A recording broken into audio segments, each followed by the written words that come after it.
आयु संबंधी टॉपिक में ये टाइप बहुत ही बढ़िया शानदार टाइप है। इससे एग्जाम में क्वेश्चन बनते हैं। पहला प्रश्न है आपका, सीता और गीता की वर्तमान आयु का अनुपात कितना है? 7:3। देखो दो सदस्य, पहले आपकी सीता है, दूसरा कौन है भैया? गीता।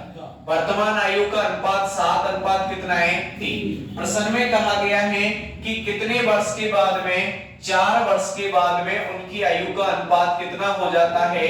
तो ये 4 वर्ष का अंतराल है, अनुपात हो गया भैया 3:1। आपसे पूछा है कि सीता की वर्तमान आयु क्या होगी। सीता की वर्तमान आयु निकालने के लिए आप एक अंक, एक या x का जब आप मान निकालोगे तो उसके लिए आपको क्या करना है? इनका वज्र गुणा करना। क्या करना भैया? इनका वज्र गुणा। इधर 3 को 2 से गुणा करेंगे, कितना आया? 6। इधर 7 को 1 से किया, कितना आया? 7। तो यहाँ पर जब हम x का मान निकालें तो भैया इसके लिए, या फिर 1 अनुपात का हम मान निकालें 1 का, तो उसके लिए क्या करना है? बाद वाला जो अनुपात है आपका, उसका अंतर ढूंढना है। देखो कितना है?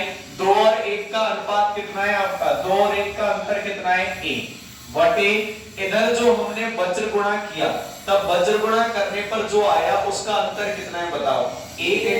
तो 1 बटे 1 इनटू समय का अंतर। समय का अंतर कितना दिया हुआ है आपको? 4 वर्ष। तो 4 से क्या करेंगे? गुना। तो 1 इंटू 4 किया, 1 अनुपात आपका कहीं कहीं किसके बराबर आ गया? 4 वर्ष के बराबर आ गया। आपसे पूछा है सीता की वर्तमान आयु का अनुपात कितना है आपका? 7। जब 1 अनुपात का मान 4 वर्ष है तो सीता की वर्तमान आयु का अनुपात 7 है। तो 7 इंटू 4 करेंगे भैया, कितने वर्ष होगी? तो सीता की वर्तमान आयु आपकी 28 वर्ष होगी। कितने वर्ष होगी? 28 वर्ष होगी। इसी प्रकार से सेम तरीके से अगला प्रश्न है आपका, ठीक है। इसमें क्या करना है? 4 वर्ष पूर्व की बोल रहा है। 2 सदस्य इसमें, पहला आपका कमल है और दूसरा कौन है भैया? वो आपका विमल, ठीक है। इनकी आयु का अनुपात कितना है? 3:4। फिर कह रहा है 6 वर्ष के बाद में, तो 4 वर्ष पूर्व और 6 वर्ष बाद, टोटल समय का अंतर कितना हो गया? 10 वर्ष। तो अनुपात कितना हो जाता है? अब 14:17। आप क्या करोगे? इनका वज्र गुणा। क्या करोगे? वज्र गुणा। तो जब आपको एक अनुपात निकालना है तो बाद वाले अनुपात का अंतर ढूंढो, कितना है भैया? 14 और 17 का अंतर कितना होता है? 3। कितना होता है? 3 बटे इधर देखिए वज्र गुणा किया, 14 गुणा 4 करेंगे, कितना आएगा? 14 चौके 56 और इधर 17 गुणा 3 करेंगे, 17 3 51। बोला करो थोड़ा बहुत साथ साथ में ना। 56 में से 51 गया, कितना अंतर है? कितने का अंतर है? 5 का, ठीक है। तो यहाँ 5 लिखेंगे इनटू समय का अंतर। देखिए 4 वर्ष तो पहले और 6 वर्ष बाद में, तो टोटल अंतर कितना हुआ? 10 वर्ष का। कितने वर्ष का? 10 वर्ष का। तो 5 से 10 कट गया, 2 बार 3 दूनी कितना आया? 6 वर्ष। तो भैया एक अनुपात का मान कितना आया इसमें? 6। प्रश्न पूछा है तो बताओ कमल की वर्तमान आयु क्या होगी?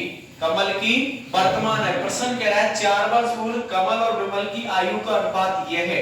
आपसे पूछा है कमल की वर्तमान आयु, तो 4 वर्ष पूर्व आयु क्या है? 4 वर्ष से पूर्व कमल की आयु जब हम निकालेंगे तो एक, यहाँ 1 अनुपात का मान 6, कमल का अनुपात 3 है। 6 इंटू 3 किया, कितना होगा? 18 वर्ष। लेकिन ये 4 वर्ष पूर्व है, आपको क्या चाहिए? वर्तमान। तो वर्तमान के लिए आप 4 इसमें क्या कर दोगे? ऐड कर दोगे। तो 4 18 और 4 कितना हुआ? 22 वर्ष। यानी कि कमल की वर्तमान आयु कितनी होगी आपकी? 22 वर्ष होगी। अगला प्रश्न देखिए, सेम उसी तरीके से है। ए और बी 2 सदस्य हैं आपके, इनका अनुपात दिया हुआ है आयु का, 2 अनुपात कितना है? 3। कह रहा है प्रश्न की 10 वर्ष बाद, यानी समय का अंतर कितना हुआ आपका? 10 वर्ष। अनुपात कितना हो जाता है? 3:4। तो भैया आप क्या करोगे? पहले एक अनुपात निकालोगे। क्या निकालोगे? एक अनुपात। एक अनुपात के लिए आप क्या करोगे? बाद वाले अनुपात का अंतर। बाद वाले अनुपात का क्या आएगा आपका? अंतर बटे वज्र गुणन का अंतर। किसका?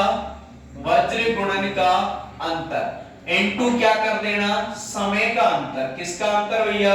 समय का अंतर। तो आप चाहो तो फॉर्मूला भी बन गया आपका बाद वाले अनुपात 3 और 4 का अंतर कितना आया 1 बटे वज्र गुणा करो 3 गुणा 3 किया 9 4 गुणा 2 किया कितना आया 8 दोनों का अंतर कितना आएगा 1 आएगा बटे 1 इंटू समय का अंतर कितना दिया हुआ है 10 वर्ष। तो भैया आपका कहीं कहीं एक अनुपात निकल के आ गया कितना आया 10 गुणा 1 करेंगे 10 वर्ष आ गया।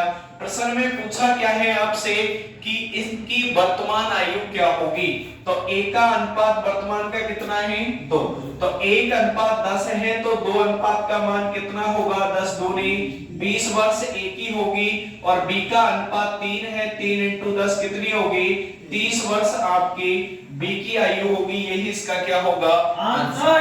अगला प्रश्न है नेक्स्ट आपका देखिए दो सदस्य इसमें एक तो मीरा है और एक मीरा की कौन है माता। तो यहाँ ये तो माता हो गई मीरा की और ये कौन है मीरा।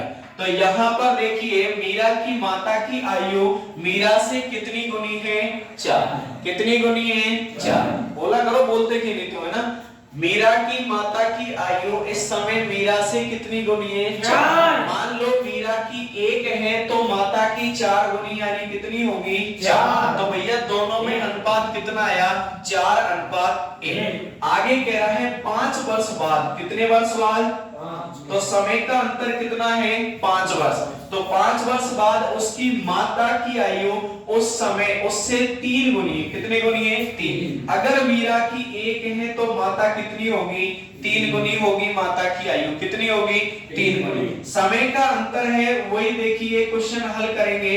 पहले आप इनका क्या करोगे वज्र गुणा 3 इंटू 1 किया कितना आया 3 4 इंटू 1 करेंगे कितना आया 4 वही आपको क्या चाहिए 1 अनुपात का मान। तो भैया बाद वाले अनुपात का अंतर ढूंढो 3 और 1 का अंतर कितना है 2 बटे वज्र गुणन का अंतर ढूंढिए कितना आया 4 और 3 का 1 इंटू समय का अंतर कितना है 5 तो यहाँ 5 को 2 से गुना किया तो कहीं कहीं आपका 1 अनुपात कितने वर्ष आया भैया 10 वर्ष आ गया। आपसे पूछा क्या है कि इस समय मीरा की आयु क्या होगी तो मीरा का अनुपात कितना है 1 तो 1 है तो मीरा का 1 अनुपात का मान हम निकाल चुके हैं तो मीरा की इस समय उम्र होगी 10 वर्ष। यही इसका क्या होगा आंसर। तो इस प्रकार की यदि क्वेश्चन आपके आते हैं तो आपको एक चीज ध्यान रखनी है सबसे पहले एक अनुपात जब आप निकालो तो बाद वाले अनुपात का क्या कर देना ऊपर